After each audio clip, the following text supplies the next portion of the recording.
అయినప్పుడు కూడా 10 మంది బయలుదేరి మొత్తం అంతా ఆ మిగతా 10 గృహాలు కూడా రాత్రి ఇంటికి వచ్చినప్పుడు 1 గంట అయిపోయింది. అన్ని కూడా ముగించేసాం. అదొక సంతోషం. అన్ని గృహాలకి వెళ్ళాము, ప్రార్థన చేసాము, వచ్చాము. కొన్ని పరిస్థితులు మనకు అర్థమైతే ఇంటికి వెళ్తే కొన్ని పరిస్థితులు అర్థమవుతాయి. రాత్రి ఒక ఇంటికి ప్రార్థన చేస్తే ఆ సహోదరి ఏమో హాస్పిటల్లో ఉందంట. హాస్పిటల్లో ఉన్న విషయం మనకే తెలియదు. గర్విస్తాం. సహవాసము అనగా ఒక్క ఆదివారం వర్తమానంలోనే కాకుండా శుక్రవారం ప్రాంతంలోనూ మంగళవారం ప్రాంతంలోనూ అక్కడక్కడ అప్పుడప్పుడు అలా కలుసుకుంటూ ఉంటుంటే ప్రతి విషయం కూడా మనకు అర్థమవుతూ ఉంటుంటారు. రాత్రి శాఖబాబు ఫోన్ చేశాను. అసలు కన్నమ్మకి అసలు మాట రావట్లేదు, నోట్లంటే మాట రావట్లేదు. నేను బయట ఉన్నప్పుడు నాకు టెన్షన్, అలసిపోయారు మొత్తం. ఇలా ఒక శుభకార్యం చేశారు. ఏమండి మనందరినీ నవ్వించాలంటే ఒక అలసిపోవాలి. మీ అందరినీ నవ్వించాలంటే నేను అలసిపోవాలి. మెంటల్ టెన్షన్ ఉంటాయి.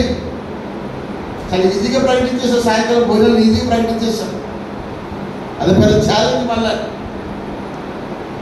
అంటే అందరినీ సంతోషపడాలంటే ఎవరో కలిసిపోతే తప్పదే. దేవుడికి స్తోత్రం కలిగింది. కాబట్టి ఏది ఏమైనప్పుడు కూడా క్లుప్తంగా మనకి వాక్యం చెప్పుకుని మనం త్వరగా ముగించుకుంటాం. దైవజనులు తమ్ముడు ఎలీషా తమ్ముడు మన మధ్యకి వచ్చాడు. మమ్మల్ని చూడడానికి, మమ్మల్ని ప్రేమించి మస్కట్ దేశంలో మరి సేవమ్మ గారిని విస్తారంగా అన్ని సంఘాలకి పరిచయం చేసి నాన్ స్టాప్గా మరి ఎంతో ప్రేమించి, సేవకురాలు ప్రేమించి అన్ని ప్రాంతాలు తిప్పారు. ఇంతగా మన ఈరోజు మన క్రిస్మస్ ఆరాధన జరుగుతుంది కాబట్టి మేమే పిలిచాం. అమ్మాయి వీలుంటే రండి, సరదాగానే కొత్తగా వివాహం చేసుకున్నారు, యవ్వనంలో ఉన్నారు, దేవుడి కొరకు ఏదన్నా చేయడం ఒక మంటతో ఉన్నారు. సంఘం అంతా దీవించే వారిని తర్వాత మనం పంపిద్దాం. మళ్ళీ చదువు నమ్మేశారు వాక్యం. ఆయన తన ప్రజలకు దర్శనమిచ్చి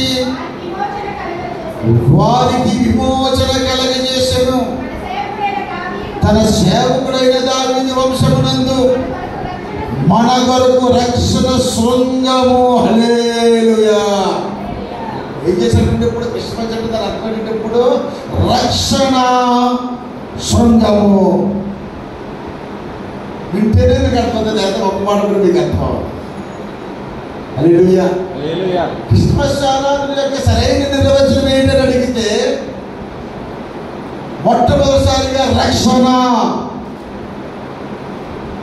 రెండోది ఏమిటంటప్పుడు శృంగము. శృంగం అంటే ఎవరికైనా అర్థం తెలుసా? అంటే దేవుని యొక్క వాక్కులు రాయబడిన మాట ఏంటంటే శృంగము అనగా దానికి అర్థం ఏంటంటే కొమ్ము. మీరు ఎక్కడెక్కడికి వెళ్ళిపోకండి. మీరు శృంగము అనగా దానికి అర్థం ఏంటంటే కొమ్ము. ఏనుకుంటాయి ఎన్ని కొమ్ములు? జంతువులు కొమ్ములు ఉంటాయి. ఆ జంతువుల్లో బలమైన ఆయుధం పెట్టి కొమ్మే. కొమ్ముతో ఉన్న ఏ జంతువు అన్నా సరే దాని ఎక్కి వెళ్ళాలంటే భయపడతా. దానికి నోరు లేనప్పటికీ, జ్ఞానం లేనప్పటికీ, వివేచన లేనప్పటికీ, ఏమి లేనప్పటికీ అది రక్షించుకోవడానికి దానికి దేవుడు ఏమిచ్చాడండి? కొమ్ములు ఇచ్చాడు. కొమ్ము అనగా అది బలమైనది. హల్లెలూయా. కొమ్ము అనగా దానికి ఎట్టినప్పుడు బలమైనది. కొమ్ము దేనికి పనిచేస్తుంది? మనల్ని మనము రక్షించుకోవడానికి. రక్షణకి ప్రధానమైన బలం పెట్టినప్పుడు కొమ్ము. కొమ్ము అనగా బలము. ఎక్కడి నుంచి వచ్చినాయి కొమ్ములు? ఈ పక్క నుంచి వచ్చినాయా? వెనకాల ఉన్నాయా? ఎక్కడున్నాయి కొమ్ములు? తల మీద ఉన్నాయి. సుళ్ళు నుంచి రావచ్చు కదా, లేదా ఎక్కడి నుంచి రావచ్చు కదా. ఎక్కడైనప్పుడు కరెక్ట్గానే కొమ్ములు కరెక్ట్గా ఇక్కడ మెదడు ఉంటుంది కదా. మొత్తం మన యొక్క శరీరం అంతా కూడా ఆలోచన డిజైన్ చేసేదంతా కూడా ఈ యొక్క మెదడే కదా. ఈ మెదడు బట్టే మొత్తం అంతా కూడా నడుస్తుంది. అంటే మెదడు అనగా ఆలోచన, జ్ఞానము. బలం ఉంటే సరిపోద్దా? జ్ఞానం ఉండాలి. బలమో కలిసి ఉంది, జ్ఞానమో కలిసి ఉంది. బలమో జ్ఞానమో రెండూ కలవాలి.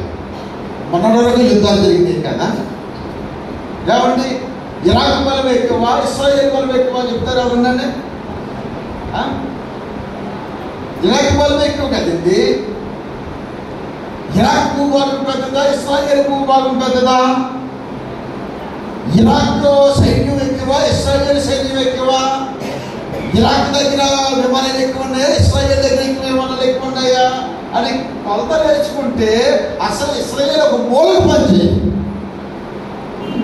మరి ఇస్రాయేల్ ఏం చేసింది? ఇప్పుడు జ్ఞానాన్ని ఉపయోగించింది. ఆయుధంతో పాటు బలంతో పాటు ఏది ఉపయోగించింది? ఇప్పుడు జ్ఞానాన్ని ఉపయోగించింది.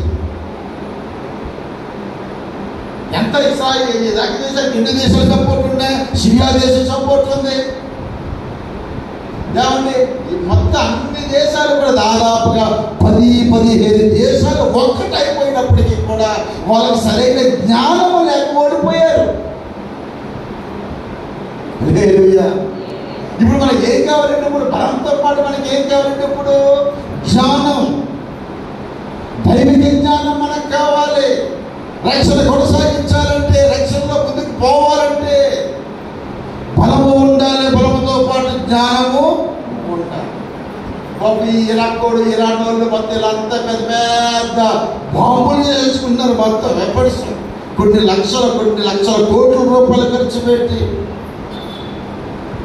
ఏమండి, ఏ తయారీ చేస్తారంటే ఇప్పుడు అణుబాంబులు తయారు చేసేసుకుంటారు. ఎందుకంటే ఇక ఒక్కసారి అణుబాంబు వేసామా ఒక్క దెబ్బతో దేశం ఎగిరిపోతున్న ఆలోచనతో వాళ్ళు ఉన్నారు.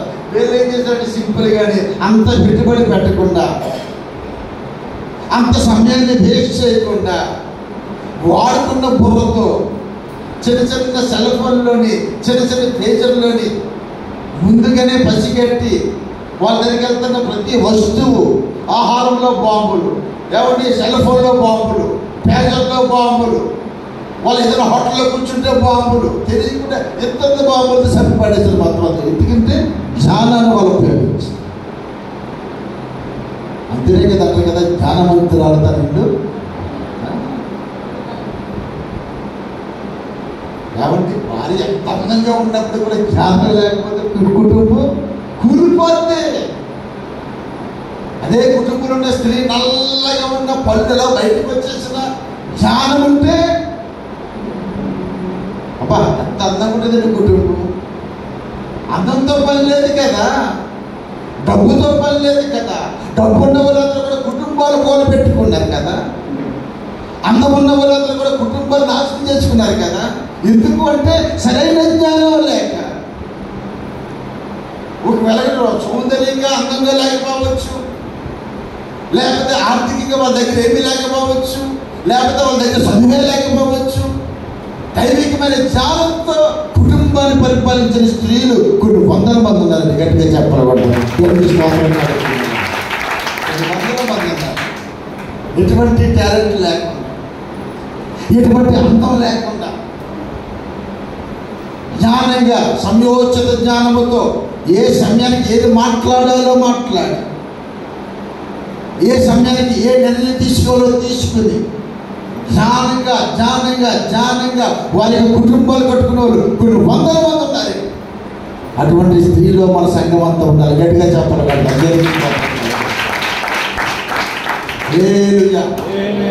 కాబట్టి రక్షణ శృంగం ఇది నేను అంశం. రక్షణ శృంగం అంటే మనకి బలం కావాలి. అసలు బలం ఎప్పుడు పోయింది మనకి? అసలు బలం పోవడానికి గల కారణం ఏంటి? ఏ వ్యాధి లేకుండానే కదా దేవుడు సృజించాడు. ఏదో వరంలో అన్ని సమృద్ధికరమైన ఆహారం కనబడుతూ ఉంది. కోసుకుంటూ తింటే వంట లేదు, పెంట లేదు, ఏమి లేదు, హ్యాపీ. కోసుకుంటూ తింటూ ఓ తెగ బాగేసుకున్నాం మనం. మేకప్లే కదా, ఓ నాలుగు దానిమ్మలు వెళ్తానండి ఎలా ఉంటుందో. మొత్తం మొక్కలో ఉబ్బిపోయి రక్తం బయటకు వచ్చేసి లేడిపోయినంత వచ్చేస్తుంది. ఎందుకంటే అది దేవుడు సృజించిన సృష్టి. మన గుజరపాలు పెట్టి ఉన్న మొహమంతా కూడా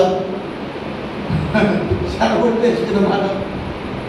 ఆ రంగు రాసి ఈ రంగు రాసి ఈ రంగు రాసి ఆ లాస్ట్ మొత్తం మొన్న మా బాంగర్ ఏదో రాశారు, మొత్తం 40 ఏదో రాశారు, మొత్తం గడ్జింగ్ చేసింది మొత్తం దానికంతా. హల్లెలూయా. ఎందుకు పోగొట్టుకున్నాం? ఆశీర్వాదం ఎందుకు పోగొట్టుకున్నామంటే మాట వెళ్ళలేదు అంతే. ఆదిమ సంఘం ఆ యొక్క ఏదోల తోటలో జరిగిన సందర్భం అందరికీ తెలిసిందే కదా. మాట వెళ్ళలేదు అంతే. సింపుల్గా భర్తతో సహవాసం కోల్పోయింది, దేవుడితో సహవాసం కోల్పోయింది, బయటి వారి మాట అంతే. 3 పాయింట్ సక్సెస్కి ఇదేంటి, 3 పాయింట్లు. సహవాసం కోల్పోయామా ఓడిపోతాం. భార్యకి భర్తకి సహవాసం కోల్పోయారా ఓడిపోతారు. పిల్లలకి తల్లిదండ్రులకి సహవాసం పోయిందా ఓడిపోతారు. కుటుంబంలో ఉన్న ఏమంటే బంధుత్వాలకి ఏమంటే సహవాసం బలం పోతుంది. సంఘముగా ఉన్న మనకి సహవాసం కట్ అవుతుందా, ఆటోమేటిక్గా బలం పోతుంది.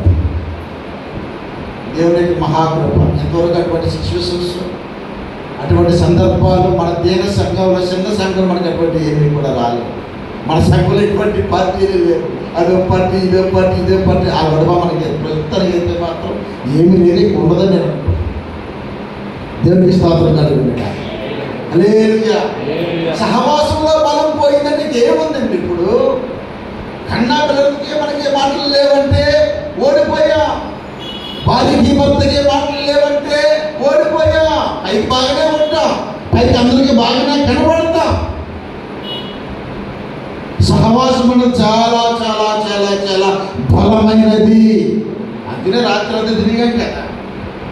ఎందుకు తిరిగా? సహవాసం బలపరచుకోవడానికే. నాగేంద్ర గారికి దాదాపు 3 సార్లు వెళ్ళాం, లేదా రాత్రి 2 గంటలకు కూడా వెళ్ళొచ్చాం, లేదు ఎవరు కనపడలేదు. 3 సార్లు వెళ్ళాం. అవినాశి ఇల్లు మారిపోయారు. ఈరోజు వస్తానని తెలిసింది, వెళ్తాం ఎందుకంటే ఎంత దూరం ఉన్నా వెళ్తాం. ఎందుకంటే అంత దూరం నుంచి మనకు వస్తున్నారు కదా వాళ్ళంతా. సహవాసంలో బలం మామూలు బలం కాదు. దేవునికి స్తోత్రం కలుగుతుంది. హల్లెలూయా. ఈ రెండిల్లో మిస్ అయ్యి మొత్తం మిగతా అన్నీ కూడా పాత కొత్త మొత్తం అన్నీ కూడా మ్యాక్సిమం ప్రతి వారింటికి నిండి మనసుతో ప్రార్థన చేసి వాళ్ళు మమ్మల్ని ప్రేమించి మేము వాళ్ళని ప్రేమించి ఇదొక కుటుంబం కదా. కాబట్టి ఎప్పుడు ఓడిపోతాం మనం అంటే, ఎప్పుడు బలం పోతుంది మనకి?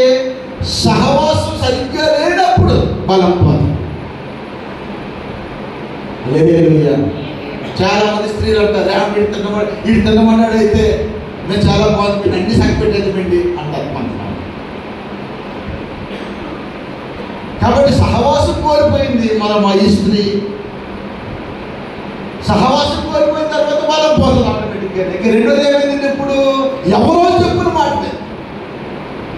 చాలా డేంజర్ అండి. చెప్పిన మాట వింటాం చాలా డేంజర్. ఎందుకంటే ఎవరు ఎలా చెప్తారో అన్నది మనకి తెలియదు. చూసి 2 కాబట్టి కాల్సి వచ్చేసి కేసెస్ అలా ఉంటాయి. చూసి 2 అంటే కాల్సి వచ్చేసి కేసెస్ అలా ఉంటాయి. సరిగ్గా వినకపోతే నేను మన పిల్లలు చెప్పాను, అమ్మ మందే పెద్దకుస్తు మందిరం అని కొట్టించండి ఆవిడ మీద. పెద్దకుస్తు మందిరం కాగితం కొట్టించండి. హోలీ ఫైర్ మందిరం అని అక్కడ కొట్టించండి 100 సార్లు చెప్పండి వాళ్ళకి. దీనికేమో హోలీ ఫైర్ మిషన్ పేరు పెట్టారు, దానికేమో పెద్దకుస్తు మందిరం అని పేరు పెట్టారు. ఏం చెప్తానండి? కొట్టేశారు అక్కడ ఇక్కడ రావాల్సిన కార్డులు ఏమో అక్కడికి వెళ్ళిపోయింది, అక్కడ రావాల్సిన కార్డులు ఎక్కడికి వచ్చినాయి. ఎక్కడ మిస్ అయింది? వినటం సరిగ్గా లేదు.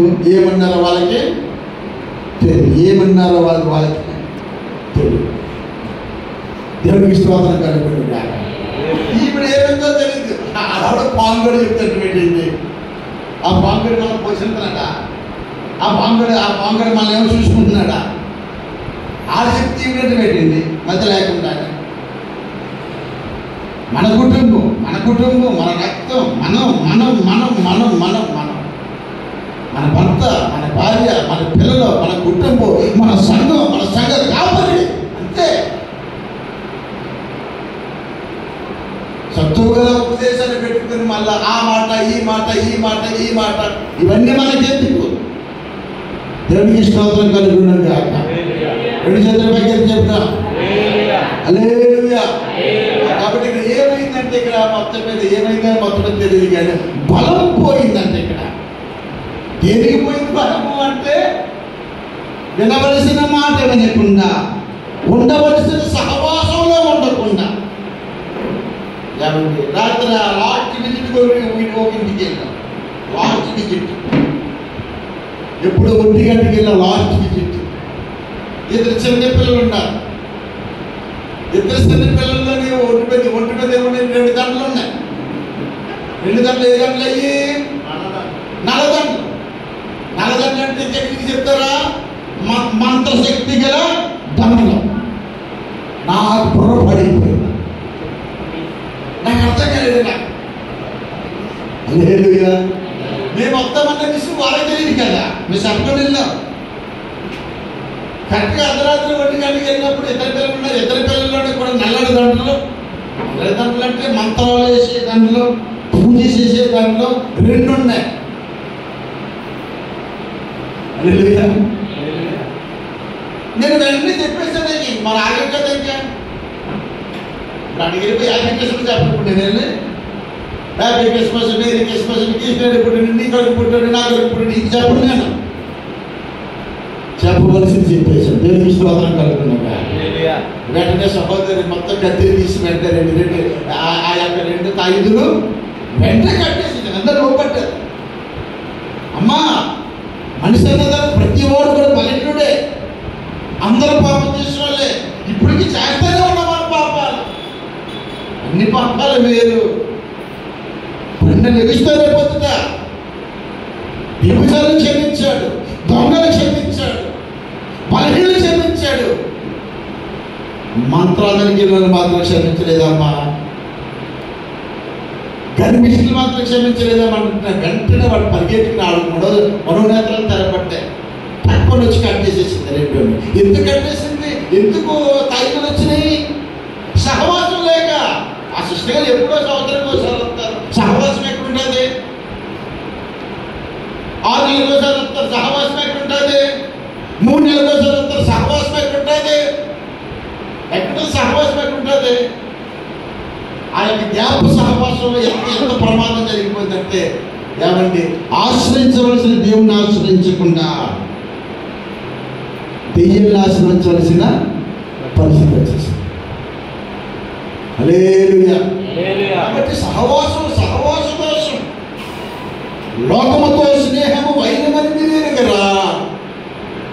మీరు ఎరగరా? మీకు తెలియదా? లోకంతో స్నేహము దేవునితో వైరమని మీరు ఎరగరా? దేవునితో వైరం పెట్టుకుంటే ఇంకేంటంటే, ఎవరితో వైరం పెట్టుకున్నా దేవుడితోనే వైరం పెట్టుకుంటే ఏంటి? హల్లెలూయా. కాబట్టి బలం ఎప్పుడు పోతుందంటే, బలము సహవాసం కోల్పోయినప్పుడు బలం పోతుంది. వేరే వాళ్ళు మాట విన్నప్పుడు బలం ఖచ్చితంగా పోతుంది. అది ఏం చెప్తారు తెలియదు. చెప్పారు కదా, దీన్నేమో ఓన్ కనిపిస్తుంది చేసి, దాన్ని ఏమో పెరిగిస్తుంది చేసి, అంతే అలా ఉంటుంది. సరిగ్గా వినకపోయినా. దేవుడికి స్తోత్రం. బలం పోయింది. వెంటనే దేవుడికి కోపం వచ్చింది. దేవుడికి కోపం వచ్చి ముగ్గురు నిలబెట్టాడండి. 3కి 3 జడ్జిమెంట్లు. మొదటిగా ఏమన్నాడు? పురుషుడిని తీసుకొచ్చి, ఒరే బాబు, హ్యాపీగా ఏ పని పాట లేకుండా నిన్ను పోషిస్తూ ఉంటే నువ్వు నా మాట వెళ్ళలేదు కాబట్టి నువ్వేం చేస్తావంటే జీవితాంతా నువ్వు కష్టపడతావు. అందుకే పురుషుడికి కష్టం తప్ప 2 తెలియదు. పురుషులకి అన్నీ తెలియదు. ఎలా కష్టపడాలి, ఎలా సంపాదించాలన్న అంశం తప్ప 2 అంశం తెలియదు. ఇప్పుడంటే స్త్రీలు కూడా మేము కూడా కష్టపడిపోతామని వచ్చేసి జాబ్ సంపాదించేసుకుని జ్ఞానం పెరిగిపోయి ఏది చేస్తున్నారు. కానీ పురుషుల యొక్క లక్ష్యం ఏంటప్పుడు కష్టపడే లక్ష్యం అంటే పని చేయాలి, అంతే. అదొక శాపం. పని చేస్తున్న శాపం అన్నమాట. ఇక 2వదికి ఏమనంటే, ఇప్పుడు స్త్రీని పిలిచాడు. స్త్రీని పిలిచేమనంటే, ఇప్పుడు నువ్వు ప్రసవ వేదన పడతావు. నువ్వు గుండెకాయ ఏమండి, గుండెకాయ కోసేసి గుండెగా బయటకు తీసేసి దానికి అడిగేసేసి లోపల పెట్టేసి గుడ్లు ఎత్తడానికి నీకు ఏం తెలుస్తుంది, లేచిపోతున్నావు మామూలుగా. కానీ పిల్లలు పుట్టినప్పుడు మాత్రం ఖచ్చితంగా నువ్వు వేదన పడవలసింది. అదొక శాపం. ఆయన పిలిచి మామూలు పిలిచాడు అంటే నువ్వు తెలుగుతారు, నువ్వేం చేస్తావు, నువ్వు చక్కగా ఉంటుంది, బాగుంది, చందంగా సుందరంగా ఉండేది, నువ్వు తెలుగుతావు చెప్పేసేసి అద్భుతమైన ప్రవచనించాడు. దానికి క్రిస్మస్కి సంబంధం. చదవండి 3:15, ఆదికాండం 3:15. ఇదే ప్రవచనం, ఇదే క్రిస్మస్ మనకి. ఆదికాండం 3:15. మరియు నీకును స్త్రీకిని నీ సంతానముకు ఆమె సంతానమునకు వైరము కలగజేసేదను. మళ్ళా సంతానమా? మరియు శాపలు ముందుకు అయిపోయి ఇంకా మరియు నీకును స్త్రీకిని నీ సంతానమునకును ఆమె సంతానమునకును వైరము కలగజేసేదను. తల మీద కొట్టను, నీవు మడిమ మీద కుట్టదేవని చెప్పాను. దేవునికి స్తోత్రం కలుగుతుంది. ఏమొచ్చింది ఇప్పుడు ఇక్కడ? ఇదే ఆదికాండంలోనే వచ్చేసి ఒక ప్రవచనం, యేసు ప్రభు వారి గురించిన ప్రవచనం. ఇప్పుడు స్త్రీతో ఏమన్నాడు ఇప్పుడు దేవుడిని? ఇప్పుడు నీ సంతానానికి స్త్రీ సంతానం అన్నాడు. ఇక్కడ ప్రతివాడు కూడా మనంతా ఏ సంతానం? మనంతా పురుష సంతానం. అంటే పురుషుడు లేకుండా మన పుట్టలేదు, ఈ భూమి మీద మనము రాలేదు. యేసు ప్రభుకి ఏమంటే ఇప్పుడు పురుషుడు లేడు. పరిశుద్ధాత్మ ద్వారా దైవికమైన ఆ యొక్క ప్రభావం వల్ల స్త్రీకి కన్నా ఒకే ఒక వ్యక్తి యేసు ప్రభు. గట్టిగా చెప్పబడతాడు. స్త్రీ సంతానం అంటే అదే. స్త్రీ సంతానం అంటే ఇప్పుడు యేసు ప్రభు వారు వచ్చిన పుట్టిక స్త్రీ సంతానం. అంటే పురుషుడు లేడు. ఇప్పుడు స్త్రీ సంతానానికేనే సర్ప సంతానానికేనే గొడవలంటే ఇప్పుడు దేవునికి స్తోత్రం కలుగునగా. అర్థమవుతుంది, ముందుకు వెళ్తే మీకు అర్థమవుతుంది. స్త్రీ సంతానానికేనే లోక సంతానానికి ప్రేరినప్పుడు గొడవలు అన్నమాట. ఇప్పుడు ఏమైంది? ఇప్పుడు మన బలం పోయింది. మళ్ళా మన బలం మళ్ళా తిరిగి రావాలి అంటే యుద్ధము జరగాలి. మళ్ళా తిరిగి మన బలం రావాలంటే యుద్ధం జరగాలి. అంటే పురుషులుగా ఉండవలసిన మానవ సంతానంగా ఉండే మనము ఇప్పుడు దేంట్లోకి వెళ్ళినప్పుడు స్త్రీ సంతానంలోకి మనం వెళ్ళాలంటే యేసు క్రీస్తు మన యొక్క జీవితంలో జన్మించాలి. గట్టిగా చెప్పడం మన జీవితంలో నూతనంగా జన్మించాలి. అంటే మనకి 2 పుట్టుకలు. మొదటి పుట్టిక మొక్కల పుట్టిక, రెండో పుట్టిక ఆత్మ సంబంధమైన పుట్టిక. ఎప్పుడైతే యేసు ప్రభువును మనం స్వీకరించామో, ఎప్పుడైతే యేసుని మన సొంత రక్షకుడిగా మనం చేర్చుకున్నామో, ఇప్పుడు మన సంతానం లెక్క ఎక్కడ వెళ్ళిపోతున్నప్పుడు స్త్రీ సంతానంలోనికి వెళ్ళిపోతుంది. ఇప్పుడు వెళ్ళిపోయిన తర్వాత ఏంటంటే యేసయ్యకి అపవాదికి యుద్ధం. యేసయ్యకి అపవాదికి యుద్ధం. ఆడు కొడతాడు. ఆడు ఒకటే కొడతాడు, మన తలకి మీద కాలేజీ సంపెత్తం అంతాడు. గట్టిగా చెప్పడం క్రైస్తవులుగా ఉన్న మనము ఎందుకు ఆర్థిక సంబంధమైన ఇబ్బందులు వస్తున్నాయి? ప్రాంతంలో ఉన్న మనకి ఎందుకు అనారోగ్యం వస్తూ ఉంది? దేవుల్లో ఉన్న మనకి ఎందుకు శోధనలు వస్తున్నాయి? అంటే ఒక యుద్ధం జరగవలసిన ప్రక్రియ మనకి దేవునికి స్తోత్రం కలుగునగా. వాడు ఎంతో కొంత కొడతాడు, వాడు ఎంతో కొంత కొడతాడు వాడు. మనం ఏం చేస్తాం? మనం వాడు తలకాయ మీద కాలు పెట్టి ఒక తొక్కుతాం. కాబట్టి యేసు ప్రభువు ఎందుకు పుట్టాడు అంటే మనల్ని విడిపించడానికి. గట్టిగా చెప్పడం దేవునికి స్తోత్రం కలుగునగా. మనకు రక్షణ కలగజేయడానికి, మనం విడిపించడానికి ఆయన పేరే బలము. ఆయన ఆశ్చర్యకరుడు, బలమైన దేవుడు. కాబట్టి ఇప్పుడైనా బలము, ఈ యొక్క బలాన్ని దేనికి ఉపయోగించాలి? దైవికమైన జ్ఞానం ఎక్కడ దొరుకుతుంది? వాక్యం దగ్గరే దొరుకుతుంది. దేవునికి స్తోత్రం కలుగునుగాక. హల్లెలూయా. వాక్యమును యాకోబుకు తెలియజేసిన వాడని, వాక్యమును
ప్రవచనం యొక్క నెరవేర్పు. ఎందుకు యేసయ్య అంటే ఇప్పుడు పోగొట్టుకున్న బలాన్ని మళ్ళా తిరిగి సంపాదించుకుంటాం.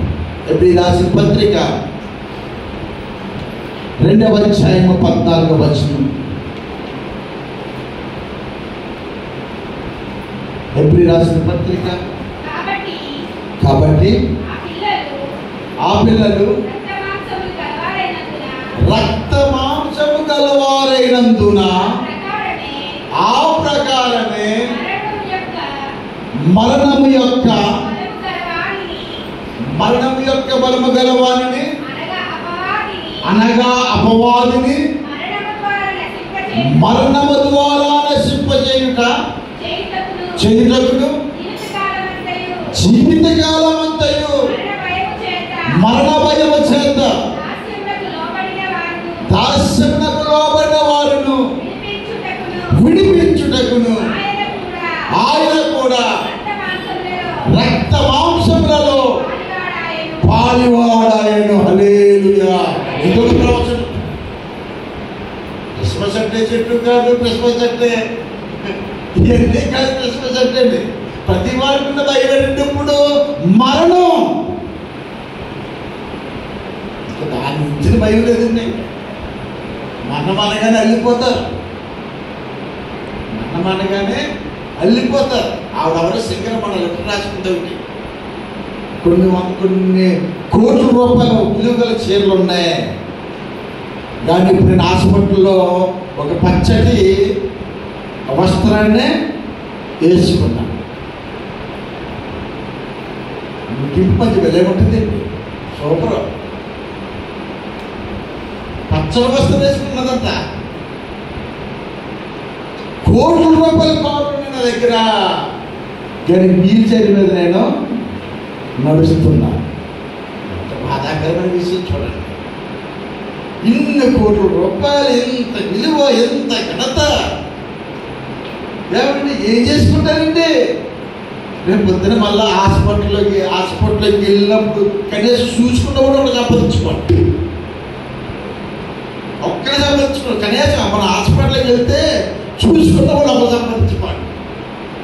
అది ఒక సహవాసంలో జరుగుతుంది. గట్టిగా చెప్పడం. కాబట్టి మరణాన్ని జయించారు. ఇప్పుడు ఏం జయించారు? ఇప్పుడు మరణాన్ని మనం జయించాలి. మామూలు చిన్న విషయం కాదు కదా. ఎంతోమంది ఏమంటే పెద్ద పెద్ద బాబాలు ప్రవచనాలు చెప్పుకున్నారు. మేము బతుకుతాం, ఇన్ని సంవత్సరాలు బతుకుతాం, ఇన్ని సంవత్సరాలు బతుకుతాం, ఇన్ని సంవత్సరాలు అందరూ గాలిలో కలిసిపోయారు. హల్లెలూయా. ప్రతివాడు కూడా మరణించవలసిందే. మరణాన్ని జయించాలంటే ఆయన కూడా రక్త మాంసంతో మనం ఉన్నాం కాబట్టి ఆయన కూడా రక్త మాంసంలోకి వచ్చి మన కొరకు పుట్టి లేఖనాల ప్రకారంగా మరణించి, మరి బాబు ఇందిరా బాబు నన్ను నమ్ముకుంటే మీరు కూడా ఈ రీతిగా నిశ్చయంలో పెద్ద ఒక అద్భుతమైన వర్తమానం ఇచ్చి పైకి వెళ్ళిపోయారు. దానికి స్తోత్రం కలుగుతుంది. హల్లెలూయా, హల్లెలూయా. పెద్ద పెద్ద భక్తి పనులు ఆశపడతా ఉంటారండి, ఎప్పుడు పోతారని. దైవజనుడు పౌలు గంటలే కదా, చావు అయితే నాకు లాభం అంటున్నాడు. అబ్బా, ఆ మాట ఏమన్నా పలకగలరంటారా? చావు అయితే నాకు లాభము. ఏంటి లాభం? చావు పిల్లలు ఏమైపోతారు, ఇల్లు ఏమైపోతాయి, సంపాదించుకున్నంత ఏమైపోతుంది? మళ్ళీ రోజే మనం చూడమా మళ్ళీ చూస్తామా? ఏమి లేదండి. ఇంకా భక్తుడు కదా, నాకు చావు అయితే నాకు లాభం ధైర్యంగా చెప్తున్నాడు. చాలా మంది భక్తి పనులు పోటీ పడతారు. ఎప్పుడు పైకి వెళ్ళిపోవాలి, ఎప్పుడు పైకి వెళ్ళాలి. ఆహా, నా బూర ఎప్పుడు ధ్వనించెను, ఆహా నా ఆశ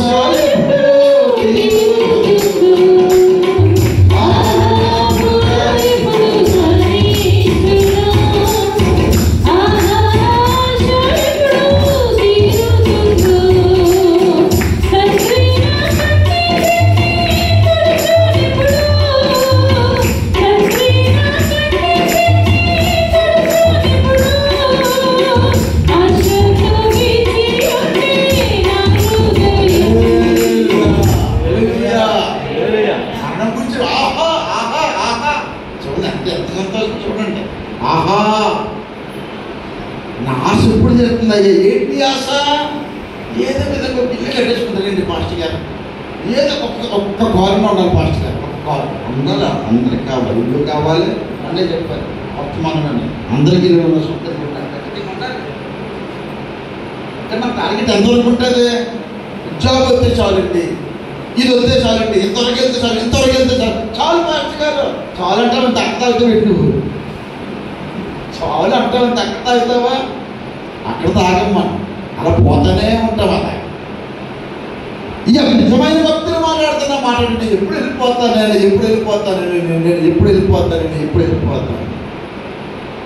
అక్కడ ఎప్పుడు వెళ్ళిపోతాను ఎంతో ఆశతో ఉండాలంట. దేవుని స్తోత్రం కలుగుతుండగా. హల్లెలూయా. ఈ పుట్టుకల అర్థమిదే, అర్థమైతే ఎందుకు వచ్చాడంటే మరణాన్ని మనల్ని విడిపించడానికి. కాడి నుంచి మనల్ని విడిపించడానికి. భూమి మీద ఉండేటప్పుడు మన మీద ఏముందండి? ఇప్పుడు ఒక కాడి ఉంది, ఒక శాపం ఉంది, కొన్ని బలహీనతలు, ఐహికమైన విచారాలు. మనం అనుకుంటాం కదా ఆడుకున్నాడు, వెళ్ళిపోన్నారు, ఆహా ఎంత బాగున్నారు అనుకుంటాం. అంతే ఉంటే ఎవరు బాగున్నాడు బాబు? మీరు అనుకున్నారు, మీరు వాళ్ళు ఎంత బాగున్నారు, ఆహాలు ఎంత బాగున్నారు, ఓహో వీళ్ళు ఎంత బాగున్నారు. ఎవరు బాగుందంటే బాబు, ఎవరికి సమాధానం ఉండదు, ఎవరికి నెమ్మది ఉండదు. ఎవరైతే కలిగిన దాన్ని గట్టిగా పట్టుకున్నారో వాళ్ళు మాత్రం హ్యాపీగా ఉంటారు. ఎవరైతే కలిగిన దాన్ని గట్టిగా పట్టుకుంటారో హ్యాపీగా ఉంటారంటే వాళ్ళకి ఇబ్బంది లేదు. వాళ్ళు అప్పు వచ్చి తప్పు కనపడుతుంది, అది నవ్వుతుంది. చూడొచ్చు అలా చూడొచ్చు, పెద్ద విషయం ఉండదండి. సమస్యలు ఉండవాటి సమస్యలు ఉంటాయి. వాక్యం ఉంది కదా, ఆడెంతో బాధపడతాడు, ఆడు కొడతాడు కానీ నువ్వేం చెప్తావు? నువ్వు తలబెత్తని చెప్తావు. నిజంగా రాత్రి శాఖబాబు ఫోన్ చేసి నేను వెళ్ళిపోయాను, నిజంగా భయపడ్డాను. ఎందుకంటే శాఖబాబు నాతో మాట్లాడతాడు కానీ అమ్మకి మాట్లాడట్లేదు. అమ్మా పాస్టర్ గారు, ఆ మాట అయిపోతుంది.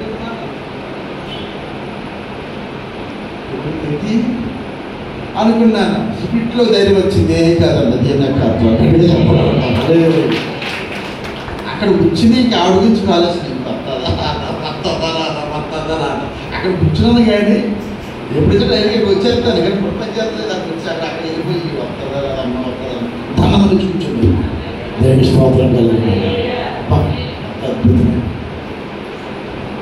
ఆడేదో కుట్టినా మనం పడిపోతాం. ఏంటండి ఆడేదో కుట్టినా మనం పడిపోతామా, మనం ఆగుతామా? కలిగిన దాన్ని గట్టిగా పట్టుకున్న వాళ్ళ యొక్క పరిస్థితి ఎలా ఉంటుందంటే దేనికన్నా ముందుకు సాగిపోతారు. గట్టిగా చెప్పాలి కదా, దేనికి కాబట్టి ప్రియరాజు బతిలో ఇది ఒక ప్రవచనం. మరణాన్నించి విడిపించి పుట్టిక ఎందుకు వచ్చాడు ఆయన? ఇప్పుడు ఆయన మన నిత్య జీవం ఇవ్వడానికి, శాపానికి తొలగించడానికి, పాపానికి తొలగించడానికి, మనశ్శాంతిని ఇవ్వడానికి. ఎవరికి స్తోత్రం కలుగుతుండగా. హల్లెలూయా. కాబట్టి భక్తి ఎప్పుడైతే కొంచెం ముదిరిందో, ఎప్పుడైతే స్టాండర్డ్గా ఉందో భయం ఉంటుంది మనిషికి. మా నాన్నగారు ఎప్పుడు గమనిస్తూ ఉంటుంది. ఆయన ఎప్పుడే హ్యాపీగా ఉండిపోయాడు. ఎప్పుడు ఇదే గొడవ లేదు.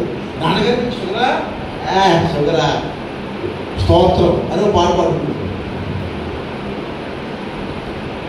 పాడుకుంటే శుభ్రంగానే బాబుకి షుగర్ ఉందండి బాబు, శుభ్రంగా పాడుకుంటూ కూడా ఆయన ధైర్యంగా చెప్పండి. చచ్చిపోయే రోజు రే అందరం వచ్చేయండి, నేను ప్రభు దగ్గరికి వెళ్ళిపోతున్నాను, వచ్చాడు అందరి దగ్గరికి వచ్చాడు, ప్రభు దగ్గరికి వెళ్ళిపోతున్నా.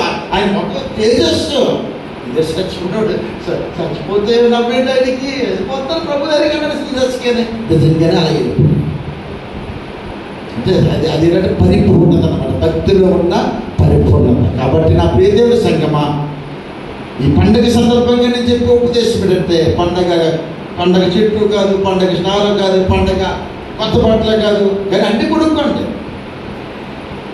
కానీ పండగ ఏంటంటే ముందు నీకున్న పరిస్థితి నుంచి, నీకున్న శాపం నుంచి, నీకున్న పాపం నుంచి ఒక పరిపూర్ణమైన విడుదల కలుగుట పండగ ఏంటంటే మరణాన్ని జయించుట. హల్లెలూయా. చిన్న విషయం ఏంటి? మరణాన్ని జయించుకుంటే చిన్న విషయం. మరణాన్ని జయించుకుంటే అదేమన్నా చిన్న విషయం, అదేమన్నానే చిన్న విషయం కాదు. వేసింది ప్రార్థన రావట్లేదు, వేసింది గొప్ప సాధారణంగా ఇప్పుడు లొంగడం నాకు తెలిసి, ఎప్పుడు లొంగడం ఎంత సమస్య ఉన్నా ఈజీగా అవుతాడు. ఓరి బాబునికి ఇన్ని సమస్యలు పెట్టి ఎలా అవుతున్నారు బాబు అనుకుంటున్న మనసులోనే.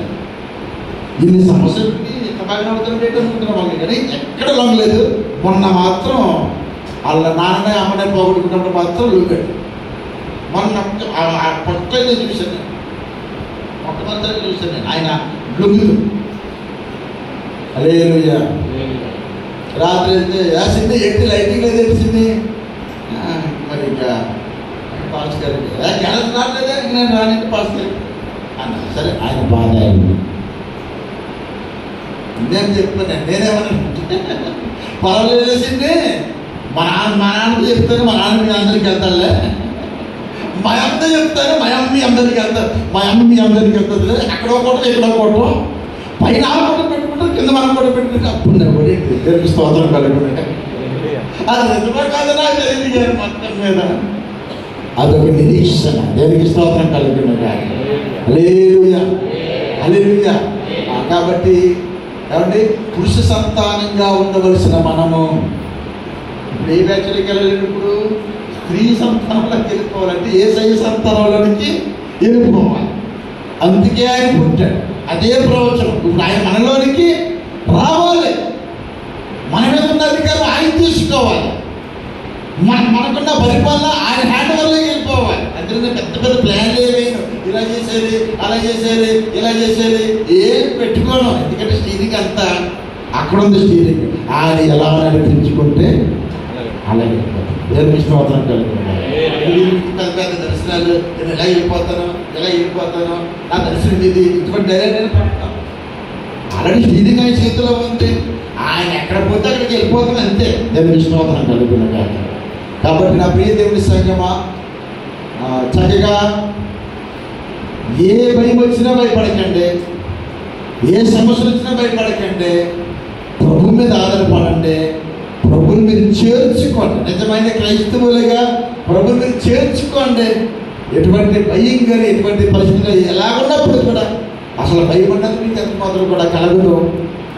ఏమండి, పురుష సంతానంగా ఉండవలసిన మనము స్త్రీ సంతానంలో జాయిన్ అయిపోతాం. ఆయన దగ్గర వెళ్ళిపోతాం, రైతులను పిలబడతాం కాదు. కానీ ఆయన మనలోనికి ఆహ్వానించి అనుభవించి మరణానికి చేయి, వ్యాధి నుంచి చేయి, సమస్యల నుంచి చేయి,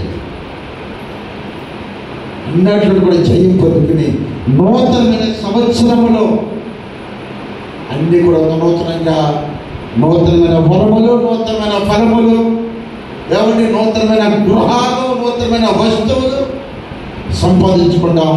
ప్రభు మీకు తోడు నడిపించును గాక. ఆమేన్.